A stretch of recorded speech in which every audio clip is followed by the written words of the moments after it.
Mĩnĩsta Mũnene Musalia Mudavadi ni arugũrĩtie mathako ma kambuni cia maaĩ gũkũ bũrũri-inĩ WASCO marĩa marathakĩrwo kaunti-inĩ ya Narok. Musalia ũrĩa uma hamwe na Mĩnĩsta wa maaĩ Alice Wahome hamwe na atongoria a kaunti ĩno nĩ orĩtie mũingĩ wa gũkũ kũmenyerera marĩa matũrigicĩirie nĩguo kũnyihanyihia ũthũkangia wa rĩera.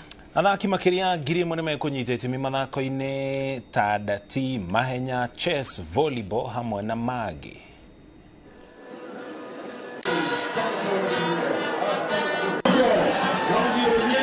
Sports also promotes cohesion and team spirit among the water and sanitation sector employees, which is in line with the overall objective of WASCO Games.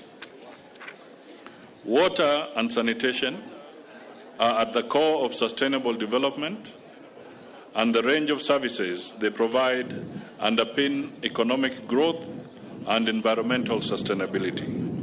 I urge all participants to embrace this year's theme and remember water remains a unifying factor, more so for a county that has had some conflicts before, like the county of Narok.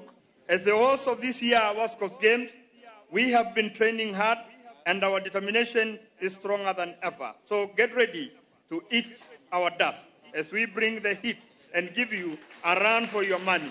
May the best team win.